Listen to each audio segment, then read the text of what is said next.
Trauma Therapist Podcast Plus listeners can listen to episodes early and ad-free right now. Become a Plus listener by going to Apple Podcasts, searching for the Trauma Therapist Podcast, and signing up today.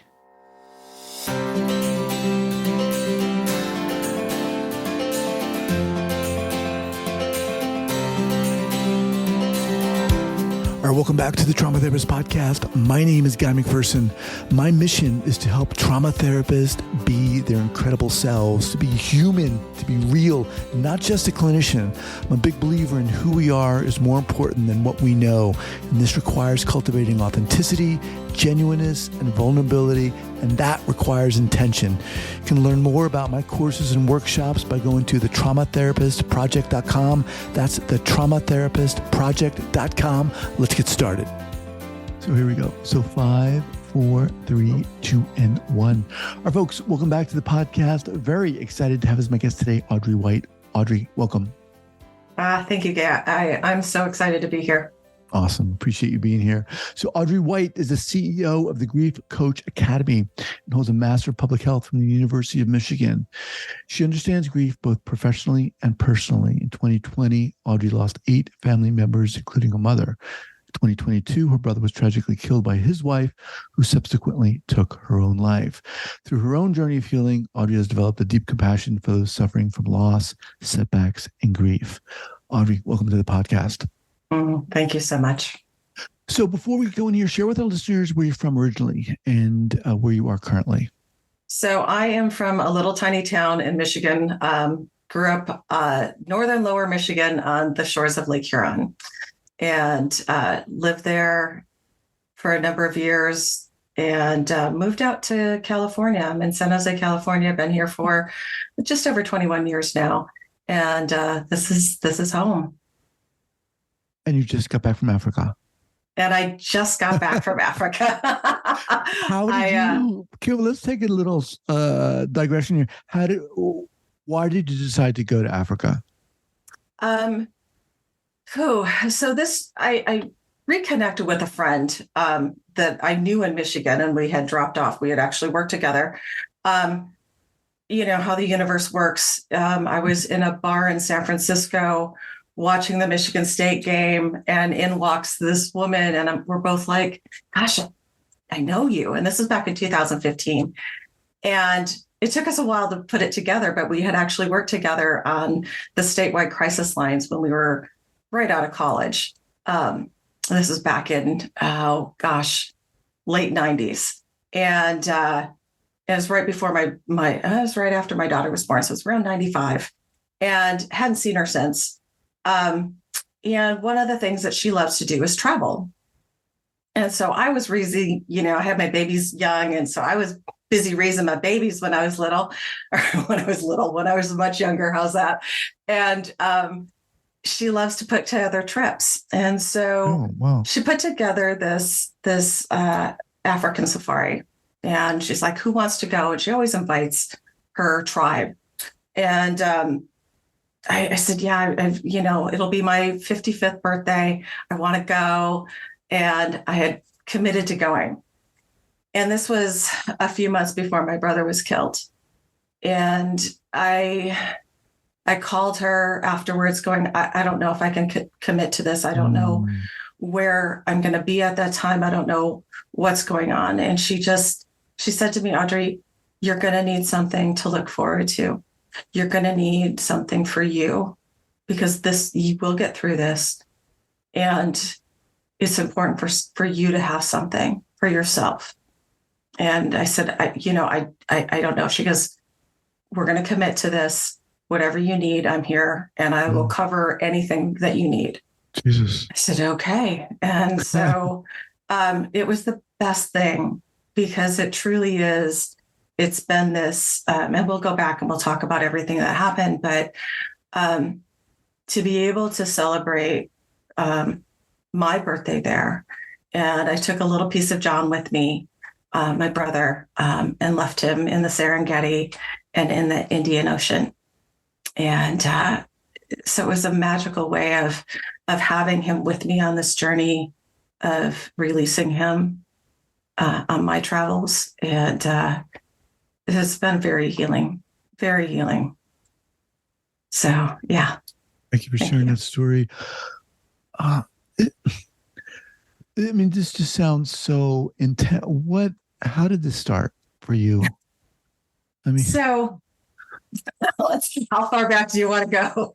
God, there's a whole lot to talk about. And let me just quickly go through how I grew up. I was the youngest of three in a little teeny tiny town. And my oldest brother, John, 15 years older than I, Randy, my next brother is 11 years older than I. And then there was me. And so I grew up kind of as an only child. I remember my oldest brother, John, coming home from college. I don't remember living with him. I mean, I was probably 3 when he would come home from college, and we'd watch Sesame Street and Star Trek, and we would build the Starship Enterprise on my light bright together. And those are my first memories of my brother, John. And and so growing up as an only child, essentially, my dad was an alcoholic. My mother was really swept into her codependency and survival. So I never really felt like I fit in this family. I didn't know how I belonged because they didn't want to talk about anything. And I'm like, I want to talk about everything. Like, there's an elephant in the room. Let's address this. mm-hmm. And so I always felt like this alien. And I study psychology. I worked on the crisis lines and ended up with a master's in public health. And the whole while I'm working on healing myself. Like, there's so many things with adult children of alcoholics, what we go through and how we look at the world and never feeling like we fit in. I was also sexually abused by a cousin when I was younger. And so this idea of that my body's not my own, that my life isn't my own, was always there. And I think since I left, moved out of my family of origin, I've been struggling to just find myself and struggling with this idea of self-worth, struggling with all of this. Well, fast forward, I ended up in a relationship with a narcissist for 6 years, which really, really impacted how I looked at my life. It worn me down so much that this idea of trust and intimacy and belief in myself really, when all of that fell apart, I was probably at an all-time low, and that was back in 2019. And that's when I found Aurora Winter and the Grief Coach Academy. And I knew I needed this to heal. My father had died in 2005.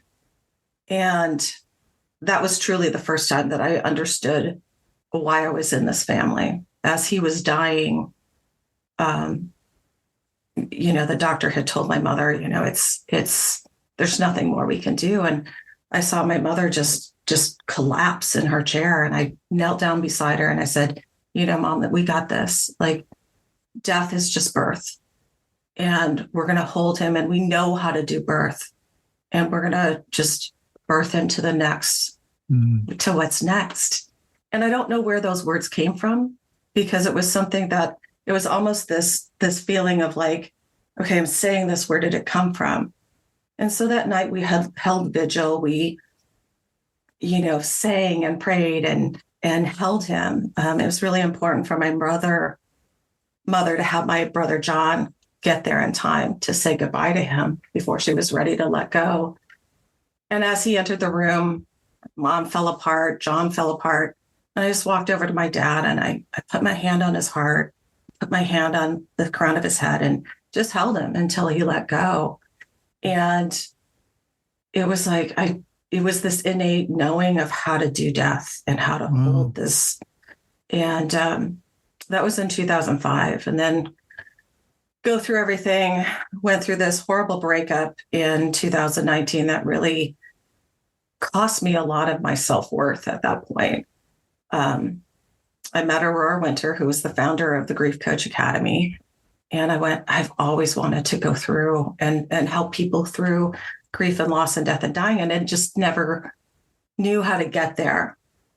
And it just felt like the perfect opportunity to really focus on this. And it helped me so much to go through my own grief of not only my father, but at the time, grieving the loss of this relationship, grieving my belief in myself, grieving who I thought I was versus how did I get into this place. And the way the universe worked, it really set me up to have these tools and have this community around me who really hold space for grief and loss. And then comes 2020. And the whole world changes. And we're all in, this intense form of grief from losing our society, losing our connections, our community through COVID. And at the very beginning of COVID, it kicked off the end of February. I lost my dog. So let's put that out there, that she was like my dog. And I hadn't had her for very long. And she was just... things happened really fast, as they do. And then it was this cascade of, I lost a cousin. A couple of weeks later, it was my uncle, my mom's youngest brother. My cousin's wife passed away. I swear it was from a broken heart. She just couldn't live without him. I had another cousin pass away. In the end of September, mid-September, one of my mom's sisters, there was 3 sisters left. And one of my mom's sisters, Aunt Mady, had passed. And we all talked to each other, my cousins, and I'm like, this is going to happen. Like, we're all going to go because they're not going to want to stay here without each other. And I remember my mom saying after Mady passed that it's one less connection she had in the world. And 13 days later, my mother died. And 6 weeks after that, my last aunt died. And then shortly thereafter, a few months later, her husband died. And so it was this cascade of losing so many people in a very short amount of time, none to COVID, but it was some were expected, some were unexpected. But we couldn't get together and grieve. We couldn't come together and celebrate their lives and support one another in person. And I have to kind of have a caveat with this because I had an amazing death with my mother in the middle of COVID. So I'm so grateful and feel so blessed that the hospital where she was at in Kansas really allowed us to they shut us in a room, just do what we wanted. She had lost the ability to swallow, like her muscles just were not working.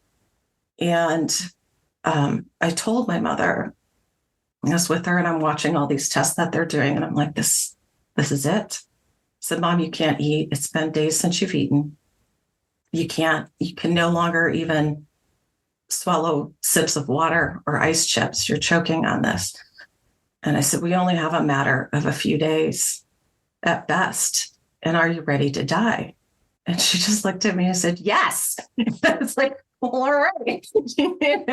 Here's this woman who just embraced what is. And I really believe that through the work that I've done, that I was able to hold that space for her. And it was so different than my dad's death because it didn't tell us what was going on till the very end. And with Mom, we were able to have this time where it's like, this is happening. Mm-hmm. And so it was the acknowledgement of it. I don't know how she found the strength, but she talked for days. We had, I think, 3 or 4 days where we talked and we laughed and we cried and we did all the things. I managed to arrange a private, little concert from a friend of mine who's a musician. He called on FaceTime and sang to her. And we just did all the things, And 2 days before she had passed, I received notice that the company I was working for was acquired. And so it's like, here we go. Like, here's this going on and this going on. And so there's a lot going on at once. And I was so grateful that my brother and I, Shauna and I, could be with my mom. And just, like I said, they shut the door and let us do what we needed to. And I think half the time they thought we were just having a party in there because we were laughing so much. And it was really beautiful. When she finally was tired one evening, she goes, I don't think I can talk anymore. And I said, okay, it's all right. You don't have to. And the next morning, her breathing had changed. And my brother and I were with her, and he stepped out of the room. And I just held her hand and I started singing to her. And she let go. And to be in that space it's such an honor to have been there for both my parents as they were letting go. And that I know that I did things the way she wanted. Sorry. It was such a blessing, And I took some time off after that a little bit to just reconnect and feel grounded. 2021, I'm dealing with this acquisition. And I had worked for this company, Myocardia, for about 4 years. And all of a sudden, when you're acquired, they put in place other people. So like we have departments that are just gone, and all of a sudden you're sending an email, you get a bounce back, and it's like, I didn't know that person was gone, So it's this loss again of not being able to come together to celebrate, which all of us felt during COVID. Losing people left and right that I'd worked with for years. And at the end of that year, the end of 21, it's like, I can't do this anymore. I talked to my doctor. I'd been kind of in this functional depression where I was handling work, not at the level I was used to, but handling it. But nothing in my life was being handled. My health wasn't being handled. And my doctor's like, that's it. You need to go out for a little while and take care of yourself. So January of 2022, I went out for a couple weeks, or what was intended to be a couple weeks. And 8 weeks into my leave, I'm like, okay, starting to feel like myself again. I've taken care of like all of these appointments that I haven't done for years. And I get a call, or I actually got a Facebook message from this woman. And she said, I'm your brother's neighbor. Can you call me? This is 9:00 at night, my time. He lived in Kansas. And I'm like, I knew as soon as I called her. And Shelley just said, I'm their neighbor, and I don't know how to tell you this, but they're both gone. And I said, she killed him, didn't she? Because I knew this was going to happen. I knew in my bones. Sorry. And you don't think this is going to happen to your family, right? It's something that happens elsewhere. You see this on the news. And how do people move through this? And all of a sudden, I'm having to tell my children, calling my daughter on the East Coast, telling her that her uncle was killed. I'm talking to sheriffs and all of this stuff that's going on, trying to make sense of what happened. And like I said, it's something you don't think is going to happen in your family. And yet his wife struggled with mental illness.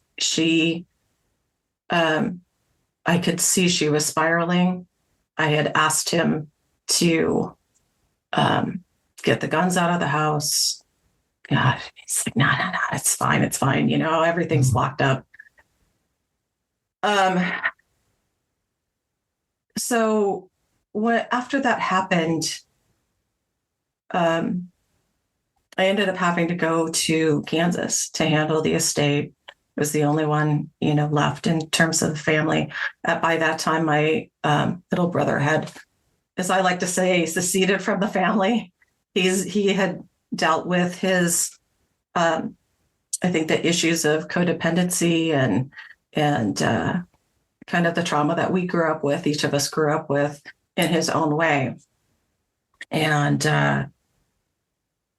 for John, I see his codependency coming out in kind of this ultra responsible honor duty. This is my vow. And I would talk to him. I'm like, you're no longer married to her. You're married to her disease, and you can't fix this. And at some point you have to really look at that and say, what do you want to do? And his choice, and I have to remember this, it was his choice to honor his vows, to honor his duty in a way he had sacrificed his life a long time before he was ever killed. And I know that that's who he was as a person. And so I've been able to make peace with this whole situation. But in the days that followed, I flew out to Kansas. That's where they lived. I didn't grow up there.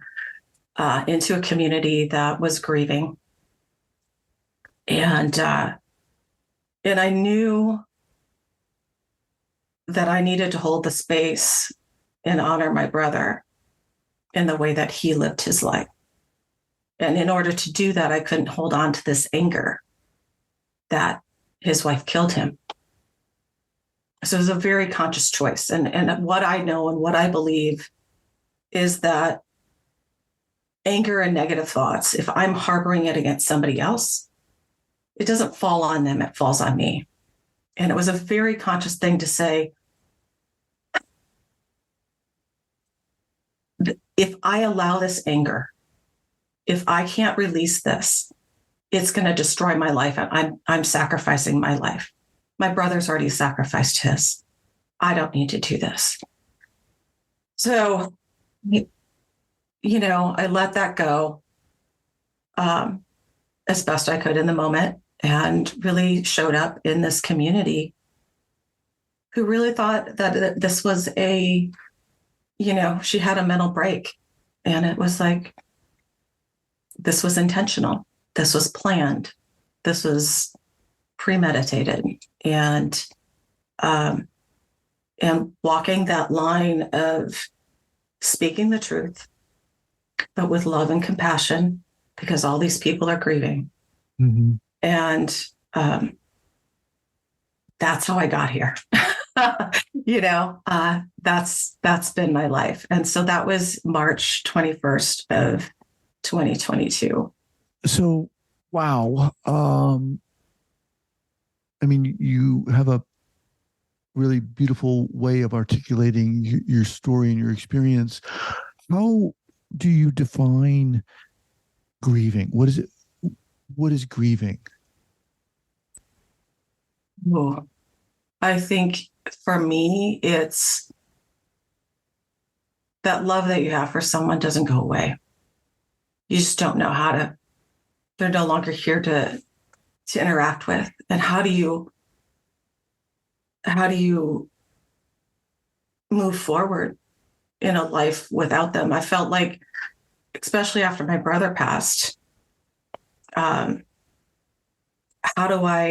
I felt untethered in the world.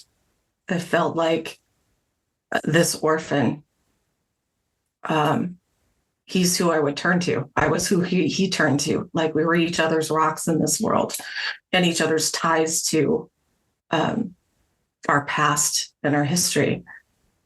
And without that, I felt untethered. I felt at a complete loss.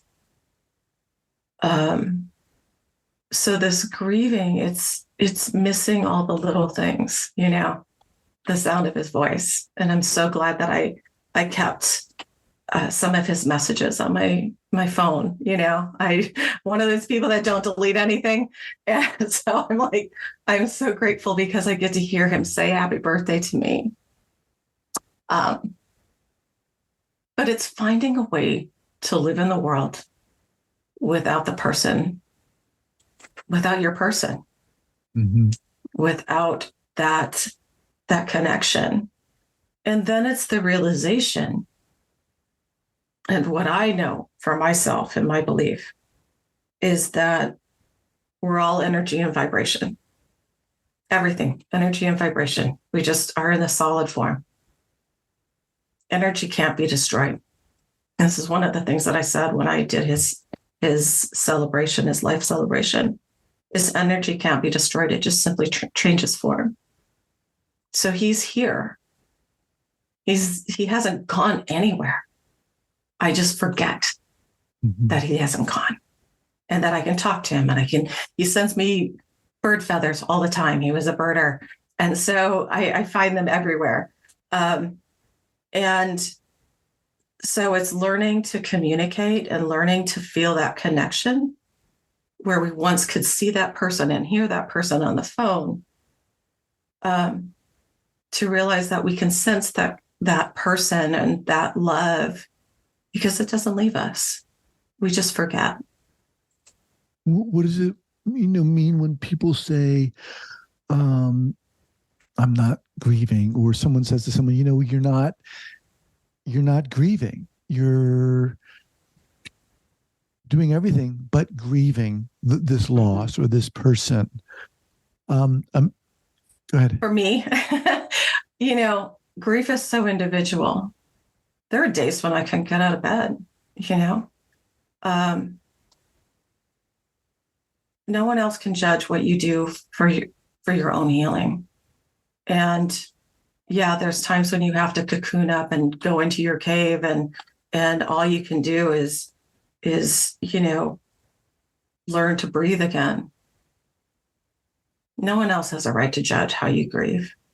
My process through this has been to reach out to others to make meaning of this. And one of the things that really challenged my thought process on it was, what if this didn't happen to me? These losses, what if it was for me? What if their losses were to bring me where I'm supposed to be in life? And, I talked at the beginning about struggling with this idea of self-worth. As soon as my brother was killed and I was going through, these lawsuits and dealing with the lawyers and just the mess that it was, there was this voice inside me that said, Audrey, excuse me, but wake fuck up, because you don't have time for this. It's like you're done with that you're done with this idea that you're not worthy. Get over it, because you have things to do. Mm-hmm. And so for me, my process was to reach out to others. My process is to make meaning of the losses that I've experienced by helping others. You seem to have, not seem, but you obviously have a certain strength to walk into these arenas, the arena of grief in different situations.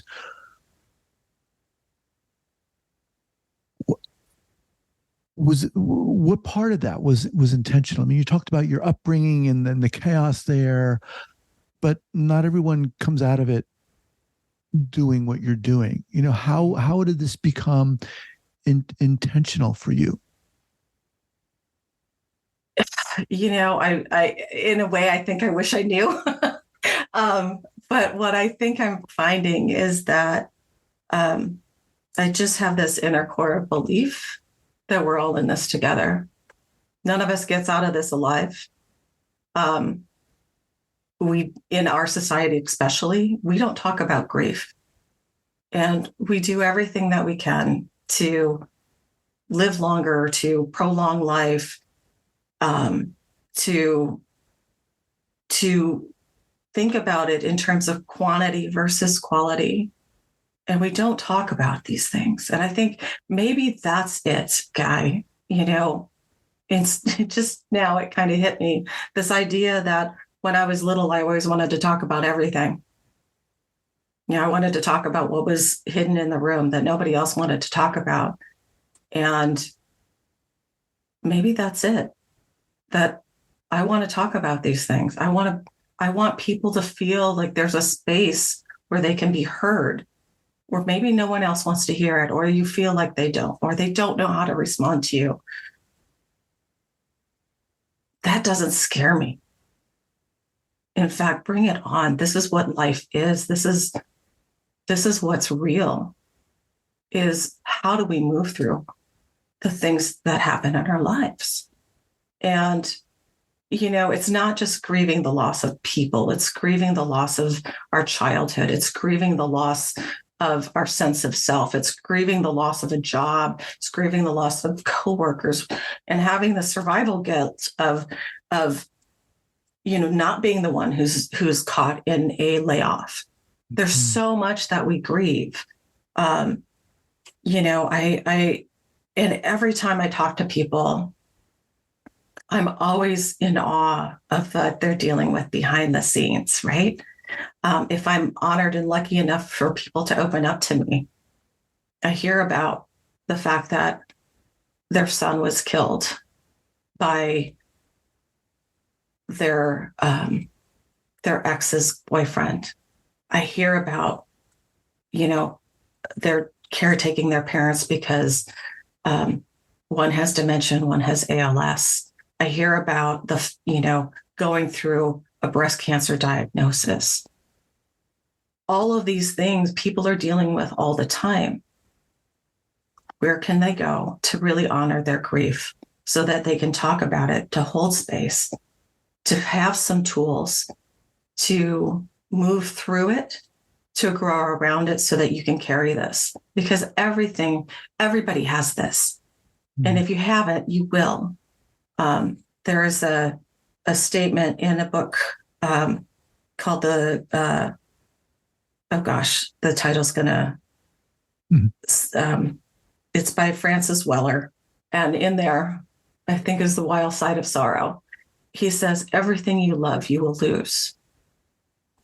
And you can either take that as, I'm not going to love, I'm not going to put myself out there, or you can take this as, I am going to relish in every single thing that we do and experience, and find the gifts and find the joy and find the beauty in life, because it's there. So do you're a coach? I am. And I'm a coach trainer. And you're a coach trainer. So who comes to you? We have a variety of people who come through the Grief Coach Academy, people who themselves are grieving and wanting to learn how to process their own grief. We have people who are on their journey through their own grief and see a need to help others. And I really believe both parts of those are so healing.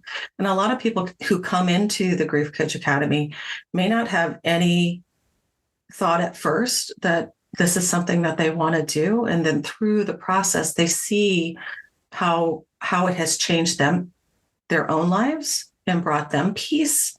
And they want to give this to others. So we work with individuals and who are struggling with their own process. We work with professionals who are wanting to add to their toolbox to help others. Kind of just the myriad of anybody who's touched with grief. How's that? Can you share with us kind of an example, a case, for example, of someone who came to you and how you worked with them? What does it look like in this particular instance? Yeah, no, I have a gentleman that I'm still working with, and I alluded to him earlier. His son was I believe, 3 years old. And he was killed, I think, 14 years ago by his ex's boyfriend at the time. He was severely beaten, and he was unaware that all of this was going on. And he actually searched us out, and we had some amazing conversations about what this did to his life. He shut down. He was angry. He really lost himself for about 12 years. Wow. And it wasn't until... Why did he come to you in the first place? Because he wants to help others. Over the last couple of years, he's realized that he has this desire to help men who've lost their children. Mm-hmm. And men struggle with finding their voice. He turned to drugs and alcohol and shut down, and then became a workaholic. And it wasn't until his daughter had kind of reached out to him, and it kind of broke his heart open and went, I need to change. I need to step up for my daughters. And so he's on this path of healing himself. He's on this path of wanting to be a voice for men who have lost their children. And I think he has a great, amazing potential to do that. And so we've talked a number of times, and we're still working together on his process. But it's really looking at, one of the things that we do is, it's called the PEACE method, and it's really cognitive behavior therapy. But it's about taking this idea that we have in our head, and we believe something. It's a belief, and a belief is just a thought that we continue to think, and it can change, right? But we're so stuck on this one belief. Like for me, it was, my brother shouldn't have sacrificed his life for her, And it's like, if you give the voice to that and really allow everybody to express it, then you allow the possibility. How can you accept it? What can you appreciate in this? For me, it was about appreciating that he lived his life the way he wanted. He was, about his duty and honor. And that allowed me to see that he would have sacrificed his life for her or for anybody else. And so it allows people to move from this idea of this painful thought into, there are these other possibilities that are true. And so we're still working through that with his process right now. Was there a part of, how did he manage? How did he grieve? Because it sounds like he came to you. He really suppressed a lot. And I think, and that's what he wants to help others process through his grief. He's very eloquent and has done a lot of journaling and writing about his story. He's still in his process, but he's really, for him, the wake-up call with his daughter, he's really turned to his family. And now he's ready to, and he's done a lot of self-work, a lot that I've done before I came to the Grief Coach Academy. And now he's ready to really dive into his own grief on a different level, and also to help others. Wow. Audrey, damn, you're amazing. You are so inspiring. You just have this presence about you that I think a lot of us maybe wish we had, because there's no joke. What you've gone through is just crazy.